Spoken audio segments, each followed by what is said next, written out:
I'm Adam Alter. I'm an assistant professor of marketing and psychology at NYU Stern School of Business.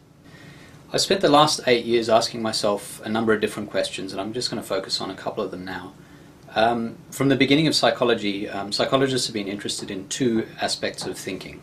They've been interested in a lot of aspects, but one of the ways of breaking thinking down is into these two. The first is to look at the content of our thoughts or our cognitions.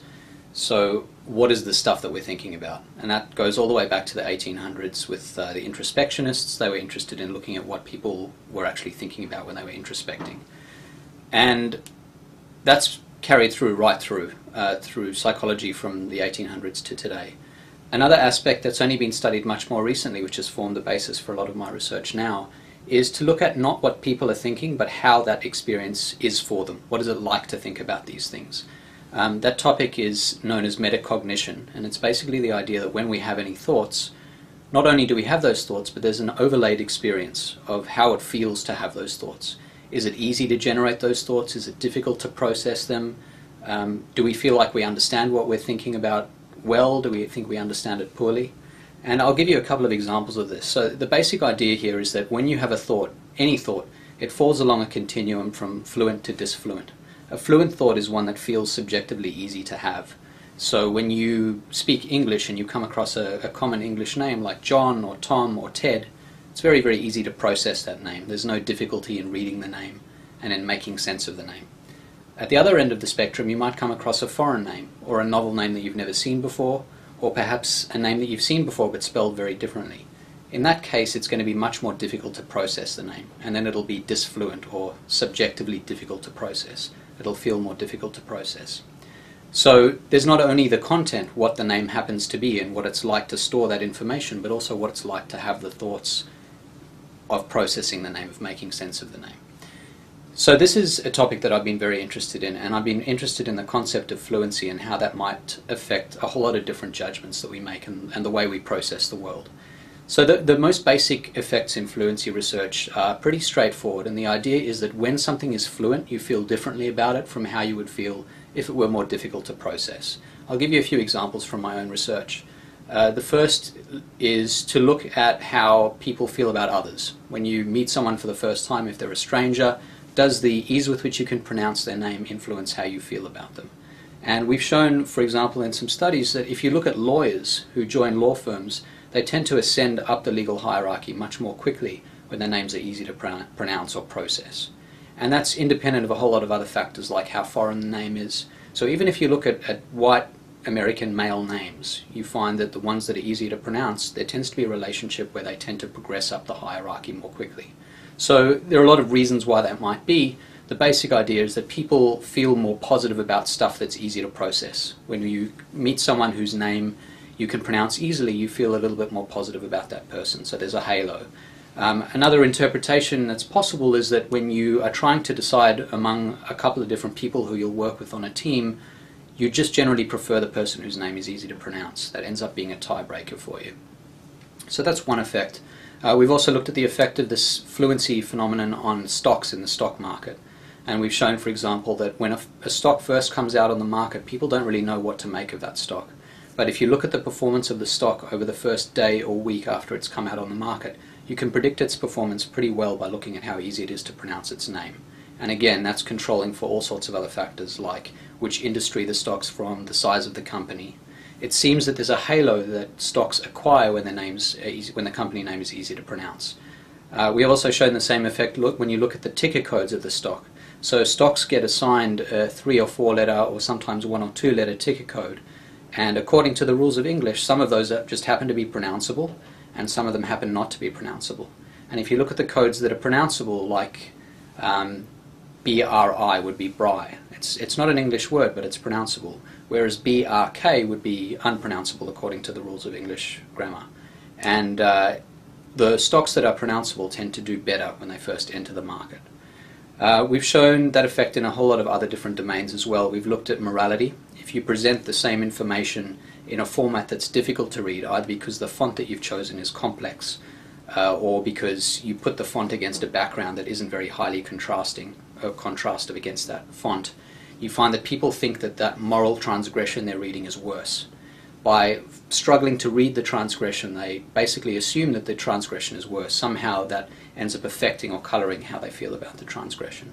If it's much easier to process, if they can read it more easily, they tend to feel not quite as negative about the transgression. So this fluency principle has a whole lot of direct influences. When something is fluent, we seem to like it more, we like people more, we feel more positively about them, we judge a moral transgression more positively, we like financial stocks more or think they'll be more valuable. We've shown the same effect, and other researchers have shown the same effect in other domains as well. So that's the very beginning of fluency research. It's pretty simple stuff.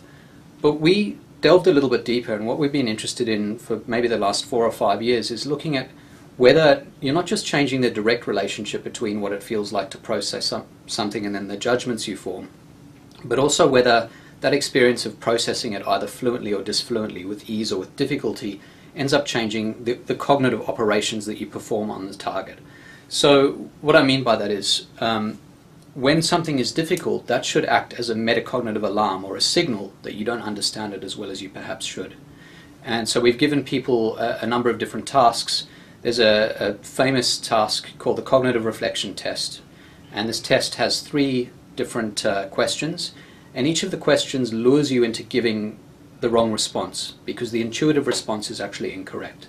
So an example of this is when you add the cost of a bat and a ball together, the sum of those two is worth $1.10, and the bat costs $1 more than the ball. How much does the ball cost? So it's a very simple question. Anyone with basic arithmetic skills can answer it. And what happens is, for some reason, the first and intuitive response is that, well, I guess the bat must be $1, the ball must be 10 cents, that adds to $1.10, that seems about right. But of course the difference between $1 and 10 cents is 90 cents, not $1. So the correct answer is that the bat is worth $1.05, the ball is worth 5 cents. They add to $1.10 and the difference between them is $1. And people generally struggle with these questions. They're lured in, they give their intuitive response, and they're incorrect. But if you present the questions in a font that's a little bit more difficult to read, we found that you can increase their accuracy pretty dramatically. They make fewer of those intuitive responses. They take the time to reconsider their initial responses. They assume that the task is more difficult. They have a bit less confidence in their initial response, and so they tend to do a little bit better at the task. The same is true when you ask them to complete syllogism questions, logical syllogisms. Any questions that ask you to think more deeply about a particular topic, where thinking more deeply will lead you to the right answer more often. We've shown that with disfluency people are more likely to do that. We've shown the same effect in a number of other domains as well. When you look at persuasion, people can either process the information very deeply. So if you give them a review of a new MP3 player or a new phone, they can either process that very superficially by just looking at which brand of phone we're talking about, or MP3 player, and some other superficial cues that they might get. For example, is the person who's telling them this information, does this person seem like they know what they're talking about? Or they can process the content of the review, which takes a little bit more effort. And we've shown again, when the review is a little bit more disfluent, people pay more attention to the content. They're willing to take the time to process it more deeply before they form a judgment. So you can influence the way people process information by presenting it in a disfluent format, making it more difficult to read or process. We've shown the same thing with a different dimension. So another thing that happens when something is disfluent is it seems psychologically more remote from you. It feels farther away from you. So if you imagine trying to remember something, if it feels more difficult to remember, you'll assume that it happened longer ago, that it's further from where you are today. The same thing is true if you're looking at something and you're trying to judge its physical distance. If it's fuzzy or difficult to perceive, you might assume that it's farther away. And so we've shown that people make these distance judgments based on how easy it is to process the information, and that they also, when they see something as farther away, they tend to focus on its more global aspects. So if you ask someone written more disfluently to describe New York City, they'll give a much more global, abstract description of New York City. So instead of talking about things like the boroughs and how many people there are, they might say something like, it's a playground for the rich and famous, something much more abstract that focuses on a higher or global level, rather than focusing on the narrow minutiae or the concrete aspects of the city. So we've shown these effects in a whole lot of different domains. And I think fluency, where we're going with this research now, is it's got a number of potential applications. I think one thing that tends to happen, which we've shown in some other research, is when something feels fluent, you assume you understand it really well, and that can be a trap, as we saw with that cognitive reflection test, the bat and the ball question. So there's a phenomenon known as the illusion of explanatory depth, and the idea is there are certain things that we assume, certain mechanical processes that we assume we understand much better than we do. So if you ask someone, how well can you explain on a scale from 1, not very well, to 10, very, very well, how a bicycle works? And we all know what a bicycle is. We've all used a bicycle. We've ridden bicycles, and we have a basic sense of what the components of a bicycle are. There are a couple of wheels, pedals, handlebars, and people will say with great confidence between an 8 and a 10 out of 10. I know pretty well how to describe how a bicycle works. But then if you press them and you say, okay, well, what can you tell me about how a bicycle works? It turns out that they very, very quickly realize that they're not actually sure how the bicycle works. They know to a point. They know about these different components, but not really how they interact. That happens with a whole lot of mechanical processes and some natural ones as well. If you ask people about how an earthquake occurs, everyone knows that there's something to do with plates and they move against one another and that there's some tension that's released in the form of an earthquake, but they don't, when pressed, know that much about why this happens. So this illusion of explanatory depth is pretty pervasive, and one reason we think this happens is because people ask themselves the wrong question, and that metacognitive experience that you get from asking the question at the wrong level gives you the sense that you understand the question better than you do. So when I say, how well can you explain how a bicycle works, instead of thinking, do I know how the chain and how the pedals work together, you ask yourself a different question, which comes very easily. How familiar is a bicycle? How much do I know about it? Can I name the parts of the bicycle? Have I ridden a bicycle before? Those answers give you the sense that you understand the true question better than you actually do. And so again, fluency is sort of the lure there. It's so easy to generate some knowledge about a bicycle that you end up thinking that you understand how it actually functions better than you do. So I think that's another application of fluency, and it shows another domain where fluency can be dangerous and where disfluency is a better guide to how much we actually know. I think with computers, and really with any topic, what you need is to have that superficial knowledge that you consult. And once you consult that superficial knowledge and you have a sense that you know something about the topic, that's when you get the illusion of explanatory depth. You don't get it when you have absolutely no idea or when the process is opaque. So I have no idea how a computer works really. I don't know that much about it.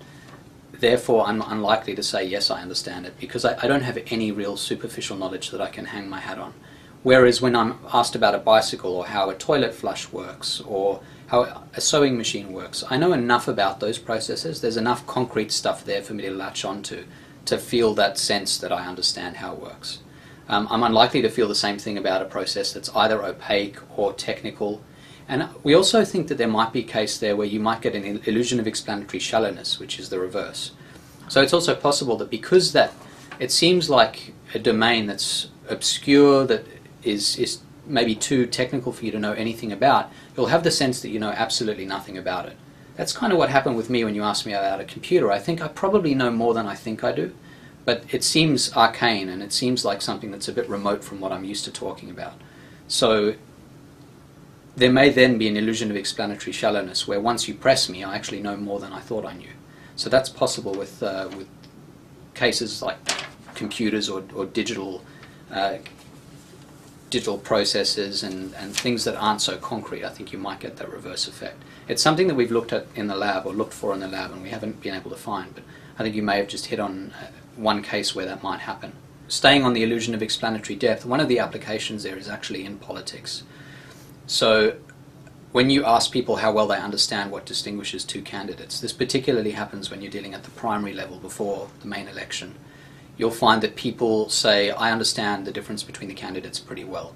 They have this sense that they know the candidates, they know a little bit about them, and when you say, okay, can you explain the differences between the candidates to me, they tend to then leads them to a point where they can't do that. They're surprised by how little they actually know and how little they know that will distinguish the candidates. And that's interesting and I think quite important, because democracy rests on the idea that we're able to express our preferences.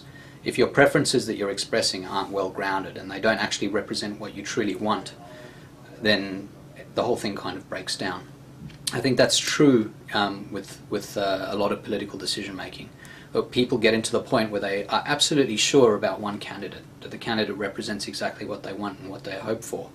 But when you press them, they actually have no idea. And they end up making the decision because the candidate looks more competent. There's a lot of research showing that.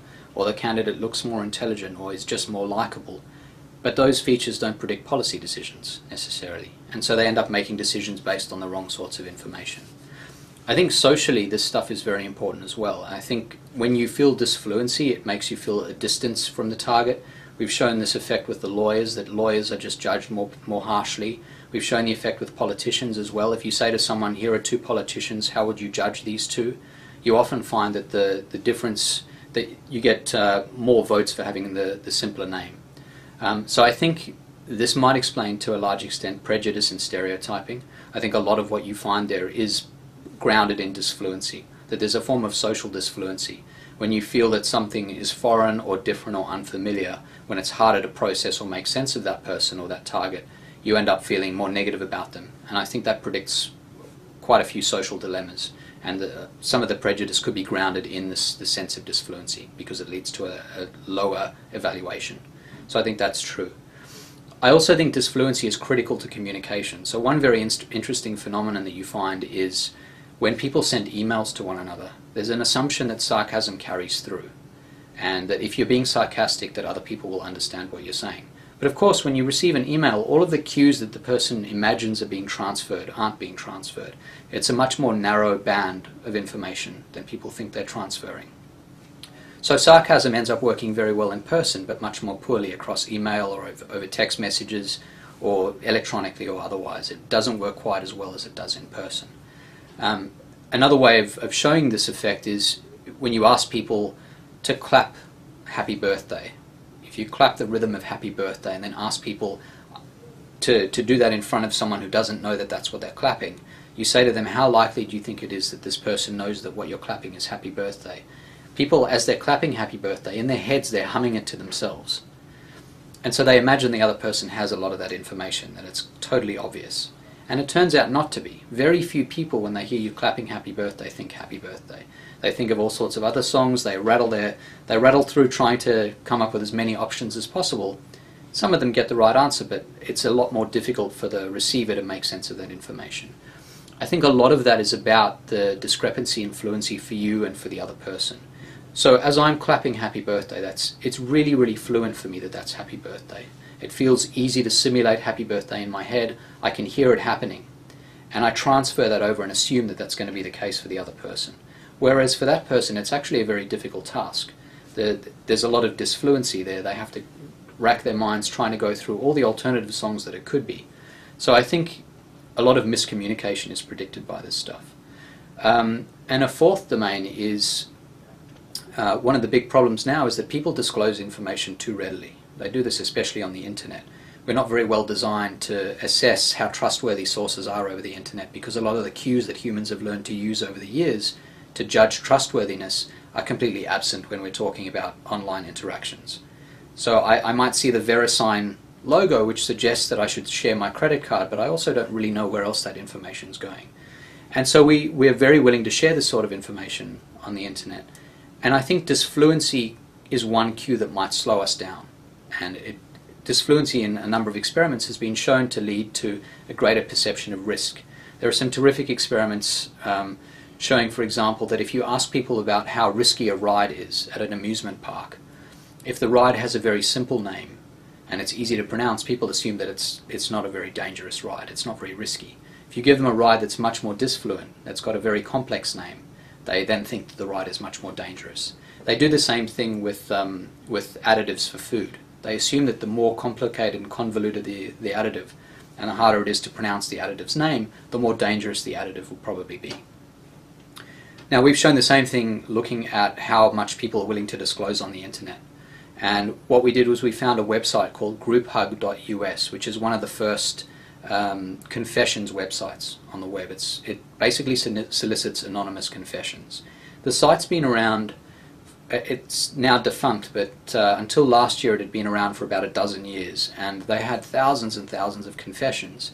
Turns out the original format of the site was very, very hard to process. It was very disfluent. For whatever reason, the webmaster had designed it that way. So what you had was these black text confessions against a dark grey background, and it was very, very hard to read them. So we wondered whether, if he changed his format, if he made it more fluent, whether he would encourage more revealing confessions, whether people would feel that now being able to process all the information on the site more easily, they didn't perceive quite the same risk in making those confessions. And that's what we found.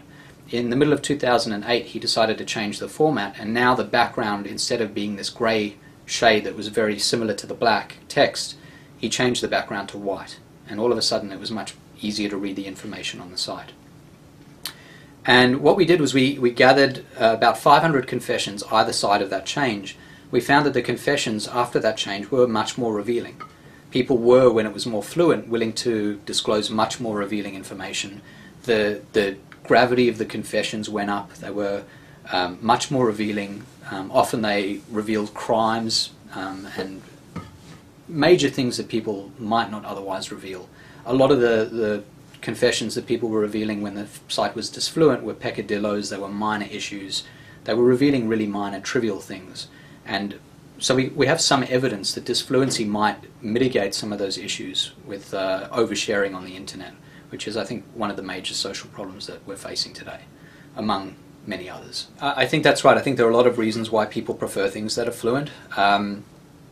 One is purely based on the fact that I think we prefer economy. We are cognitive misers. We don't like to process information deeply, and we generally just feel more positive about things that we don't have to work too hard at understanding.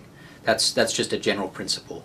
Another possible reason is that this is more based on adaptation and evolution. One idea is that things that are familiar to us haven't eaten us yet, haven't killed us yet, have not been dangerous to us before now. And so familiarity is a sign that we can trust them, that they're reliable, that they're not likely to harm us. And so I think that leads people to feel more positive about stimuli that are more fluent, because they feel more familiar. And there is a very strong relationship between familiarity and fluency. We ran a study where we gave people dollar bills, and half of them had a real dollar bill, the other half had a dollar bill that we had very slightly changed. We photoshopped, for example, George Washington's head so it faced the opposite way. So it was almost identical to the real dollar bill, but by tweaking it slightly, we made it slightly less familiar, and they struggled just a little bit more to process that dollar bill. So there's a link between familiarity and fluency. People also assume that something is familiar to the extent that it's fluent. So I think if familiarity is a cue that something is safe and is not going to harm us, then fluency leads us to like those things more. That's another reason why that happens. In that case, the variable, we weren't actually measuring, with the dollar bill study, we weren't actually measuring how easy it was for them to process the bill. There have been some other studies where people have looked at how long it takes you to process or make sense of the information. We didn't actually do that in that case. In that study, we were interested in looking at whether they thought they could purchase as much with the bill. Mm. And what we found is when you give them the bill that's been slightly altered, they think they can't purchase quite as much with it. So if you say to them, how many M&Ms can you purchase with this dollar bill? They'll give you a higher number when it's the real bill. And they'll also do that when it's a dollar bill versus a more obscure form of currency like a dollar coin. Or if you give them two $1 bills, they think they can buy more with those two $1 bills than they can with a single $2 bill, the Jefferson $2 bill, which is much rarer. It's legal tender, but it's just rarer, and you find that people think they can purchase more with the $2 bills than with the single $2 bill. That effect is also stronger to the extent that they are unfamiliar with the Jefferson bill. So it goes away completely when they're very familiar with the Jefferson bill, but when they haven't seen it as many times, you get this very strong effect that they think the Jefferson bill is less valuable, can purchase less than two $1 bills. I think another interesting thing is happening at the moment when we talk about the role of fluency in society. I think disfluency is very important. There are a lot of metaphors for this. You could think of disfluency or chronic disfluency as leading you to become stronger, as though you're working a muscle. And I remember in Australia, when I was studying law, I met a lot of High Court judges who some of them were well into their 90s, and because they'd continued to engage in topics and types of thinking that were difficult and that required a lot of effort, they were just as sharp as many people who are a lot younger. And I think because this is like a muscle, this ability to think about difficult and complex topics, it's important that we get those opportunities to think that way. Now, going from 90-year-olds all the way down to children, I think people who were born in the 80s, perhaps even the mid-80s and early 90s, may have been the last generation to have to do certain things in their heads without the help of computers and iPhones and iPads. I used to remember lots of phone numbers. That's just not something I do anymore, and I think my ability to remember phone numbers or numbers now has probably declined. That muscle that came from the difficult task, the disfluent task of remembering those numbers, has now withered to some extent because I don't have to do it anymore. I probably know a total of 2 numbers, and yet as a 5-year-old I probably knew 10 or 20 or 30 numbers. So I think there are a lot of tasks. That's obviously not the only one. You've got calculation, simple calculation. We do very little arithmetic now. We pick up our iPhones, we hit the calculator button, and we do that instantly without having to think about it. I think that's another muscle, cognitive muscle, that's withering a little bit. Now that's, for me, these muscles have withered because I'm not using them as much, but there are kids now who are being born who may never ever get to exercise those muscles. So they don't even have a chance to atrophy because they were never built up in the first place. I think the hardship of doing things like arithmetic and remembering numbers and having to be creative because you have to devise your own fun because there isn't something there to give you fun. You know, you see these kids on iPads from very, very early ages where everything comes, all stimulation comes from the outside, and they never really have to generate their own fun or interest. I think never having experienced that sort of cognitive disfluency in those domains means that you're not inoculated against future versions of difficulty. So I think it's very important that people struggle a little bit with tasks early on, because not only are they learning the tasks by doing them, but in a global, higher level sense, the act of persevering through that difficulty and of learning what it feels like to struggle with these things, to deal with the difficulty, I think makes you better at dealing with future examples of it when you're really faced with many more difficult tasks. So as a kid it was hard for me to remember numbers and it was hard for me to learn the alphabet, but by going through that experience, that difficulty then made it easier for me to then deal with more difficult experiences later on when I studied more difficult math and when I studied more difficult psychology and other things that I was studying. So I think that those early experiences of difficulty are very important because they prepare you for later experiences. And by not having that inoculation early on, by having experienced some difficulty earlier on, I think we're less prepared for major difficulties later on. And I think there's a chance, and this is conjecture, there's not a lot of research on it, although it's something I'm looking at a little bit now. I think to some extent people without that inoculation are generally becoming more poorly prepared for difficulty later. I think when you're faced with a cognitive challenge, part of dealing with the cognitive challenge is with the subject matter. How much do I know about this issue? Have I had experience in the issue before? But I think another part of it is knowing what it means to struggle, to have difficulty, to deal with a cognitive problem that you haven't faced before and how to work through it. And I think that meta sense, that metacognitive difficulty or the meta difficulty that is laid over that experience is something that you have to learn. And not only learn, but perhaps experience over and over again so that you become better at it. And I think there's less and less of that now, or at least certain kinds of tasks now are not present. And so we don't have those same experiences that we once had. And we're not being as well prepared. Part of the point is that you can Google things, and that's great. And a lot of things you just don't have to do. It's not about the importance of remembering phone numbers. It's not like, I'm not suggesting that you'll end up in the wilderness one day and you'll need to remember these phone numbers and so you're in trouble. It's more about the carryover of what it was like to remember those numbers and how that influences your ability to reason through other tasks that have nothing to do with Google, where Google can't help you. Novel reasoning tasks, not just fact-based things like Google, but say you're in a really difficult situation and you need to be creative to work your way out of the situation. It can be a survival-based situation, it can be a novel moral problem that you've never encountered before. Part of being able to reason through these things is knowing how and being motivated to deal with the issue, to work through it to the point where you come up with a decent solution. And I think having gone through those more difficult experiences earlier on prepares you for this new experience where it's possibly more important. There is no way out. You really need to reason your way through it, and you're going to be better equipped to do that if you've had to do it in the past. So it's the carryover of that skill to completely new domains that I think we're losing. Do you know what I mean? Not at all. I think this is part of the lure of it, that there's nothing better than having all this stuff automatized. I don't want, there are now services that allow you to contact people on the other side of the world and ask them to do 10 tasks for you. And they're probably unpleasant tasks, and I can totally understand why people want to delegate those tasks.